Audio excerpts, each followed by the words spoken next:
हाँ, ये है कि किसी कंपनी में ज्यादा वैकेंसीज आ गई, जैसे कोई कंपनी कहती है हमारे पास 50 वैकेंसीज हैं, आप हमें सीवी फॉरवर्ड करिए, उस केस में फिर हम सबका कर देते हैं। अब कुछ कंपनीज ऐसी हैं जिसमें वैकेंसीज 3-4 ही आती हैं और बच्चे हमारे पास 20 है या 50 है, तो उस केस में हम उन्हीं 20 बच्चों का या 25 बच्चों का फॉरवर्ड करेंगे जिन्होंने मॉक टेस्ट क्लियर कर रखा हो, सिलेक्टेड कैंडिडेट जो होते हैं एप्ट्रॉन की साइड से। तो और अगर किसी कंपनी में ज्यादा वैकेंसी होगी तो हम बाहर के इंस्टीट्यूट के कैंडिडेट्स को भी अपॉर्चुनिटी दे देते हैं। ओके, मैंने अभी नोटिस किया हुआ है कि इसमें एक बैनर लगा हुआ है 100% job guarantee with some selected courses. इसका मतलब क्या, कौन कौन से ऐसे कोर्सेज हैं? देखिए 100% जॉब गारंटी जो है उसमें हम लोग सभी स्टूडेंट्स का एडमिशन नहीं लेते, लेते नहीं है, क्योंकि 100% जॉब गारंटी देने के लिए there are several factors. So the number one factor is again your education qualification. You should be minimum 70% through out.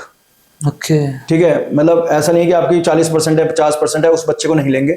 जिसकी 70% थ्रू आउट है 10th-12th डिग्री में, उसको हम वो एलिजिबल रहता है प्लेसमेंट गारंटी के लिए। उसके बाद उसका टेस्ट होता है पहले। ठीक है, in that test there are 2 basic things that we ask. One is on your communication skills, आपकी इंग्लिश स्पीकिंग कैसी है, वो एवरेज होनी चाहिए।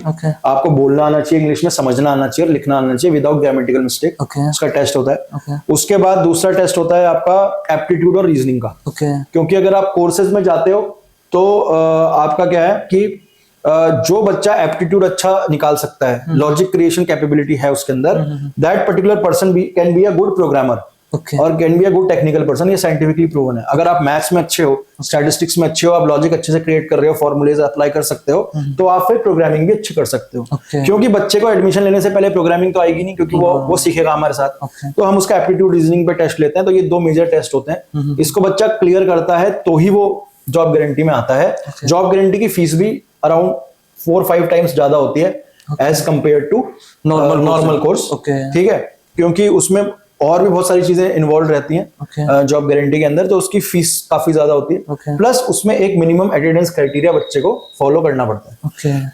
ऐसा नहीं है कि आपने यहाँ पे फीस जमा कर दी और आप क्लास कर नहीं रहे हो तो हम जॉब गारंटी नहीं दे सकते आपको। और मॉक टेस्ट भी है, मॉक भी आपको क्लियर करना पड़ेगा। कोर्सेज आपके हैं बेसिकली, एक हमारा नेटवर्किंग बेस्ड कोर्स है जिसमें हम CCNA, साइबर सिक्योरिटी, सर्वर के ऊपर काम कराते हैं। डेटा एनालिटिक्स का कोर्स है जिसमें आप power BI, MIS, business analytics, ये सारी चीजें करते हैं। ठीक है, और एक तीसरा आपका जावा का कोर्स है। ये कोर्सेज हम देते हैं, बट अगेन इसका एलिजिबिलिटी क्राइटेरिया बच्चे को मैच करना पड़ेगा, तभी बच्चे का इसमें एडमिशन हो सकता है, नहीं तो हम इसमें एडमिशन नहीं लेते। अगर मान लो बच्चा एलिजिबिलिटी क्राइटेरिया मैच नहीं कर रहा है या फिर एलिजिबिलिटी क्राइटेरिया मैच कर रहा है, वो असेसमेंट क्लियर नहीं कर पा रहा है, तो एडमिशन वो ले सकता है। उसकी पढ़ाई भी सेम ही होगी, जो जॉब गारंटी वालों की होती है उसकी भी वही पढ़ाई होगी। जो उनका बैच है उसका भी बैच वही होगा।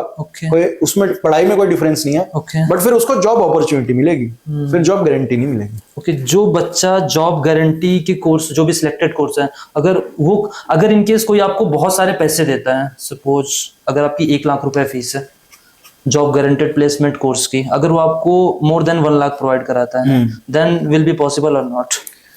पैसे देके अगर आप ज्यादा पैसे दे रहे हो तो उसमें क्या है कि पहली बात तो बिना इंटरव्यू के हम लेंगे नहीं। चाहे आप 1 दो, चाहे 2 दो, चाहे 10 दो, चाहे 20 दो, क्योंकि कल के दिन वो हमारी रिस्पॉन्सिबिलिटी बन जाएगी ना। 100%। अगर मैंने आपको बोल दिया कि वो कहता कि जी नहीं सर आपकी 1 है, मैं 2 दे रहा हूँ, मेरा करा दो, तो वो कोई मतलब ये तो है नहीं कि मुझे कोई तत्काल में टिकट बुक कराना है किसी ट्रेन का कि भाई 50-500 का टिकट है, 1000 ले लो, आप मेरा बुक करा दो, 1 टाइम जर्नी है।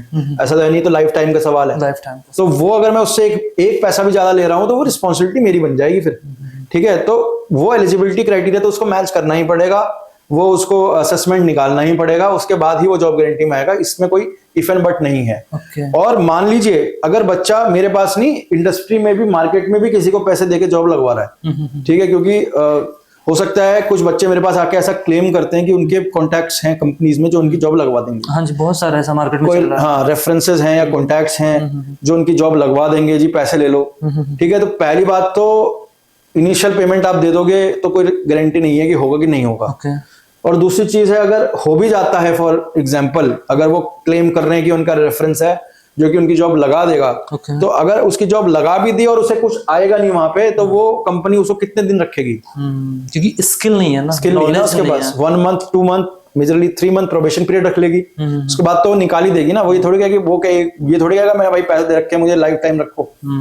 ठीक है, तो मैं तो बच्चों से यही मतलब रिक्वेस्ट करूंगा, एक सजेशन दूंगा कि वो अपनी कैपेबिलिटी बढ़ाने के लिए पैसा दें जहां पे भी दें, शॉर्टकट के लिए कभी पैसा ना दें।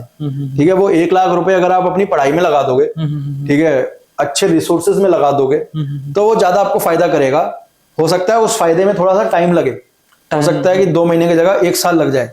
ठीक है, और हो सकता है आप कहीं 1 लाख 2 लाख 10 लाख रुपए देके 1 महीने के अंदर भी जॉब ले लो। बट वो 1 साल में जो आप उस पैसे से नॉलेज गेन करोगे ना, वो आपको 40 साल भी कमा के देगी। बट वो 1 लाख रुपए में अगर 2 महीने में आप जॉब लगा के दे रहे हो सकता है वो चौथे महीने में आप कंपनी से बाहर हो, क्योंकि आपको कुछ आएगा ही नहीं। है ना, तो मैं तो बच्चों से यही सजेशन दूंगा कि अपनी कैपेबिलिटी बढ़ाने के लिए इन्वेस्टमेंट करें रादर देन की जॉब। और हमारे पास जो है, मैं तो बच्चों से कह के चलता हूं कि Aptron is basically a company that is focused upon upskilling of students. ठीक है, this is not a placement consultancy. Placement consultancy की वर्किंग अलग होती है। प्लेसमेंट कंसल्टेंसी आपसे पैसे ही प्लेसमेंट कराने के लेते हैं। अब वो कितना करा पाते हैं कितना नहीं करा पाते हैं डिपेंड करता है उनकी क्या क्रेडिबिलिटी है। बट एप्ट्रॉन में जो हम फीस चार्ज कर रहे हैं बच्चे से, वो उसकी अपस्किलिंग के लिए चार्ज कर रहे हैं। Placement is an added support. ठीक है, वो हमारे पास टीम है, वो हालांकि उसका एक एक्सपेंस है हमारा, हम उसको बेयर कर रहे हैं, बट वो हम बच्चे से उसका एडिशनल कॉस्टिंग नहीं लेते हैं। बच्चों से हम जो फीस ले रहे हैं वो ट्रेनिंग की ले रहे हैं और अपस्किल करने की ले रहे हैं।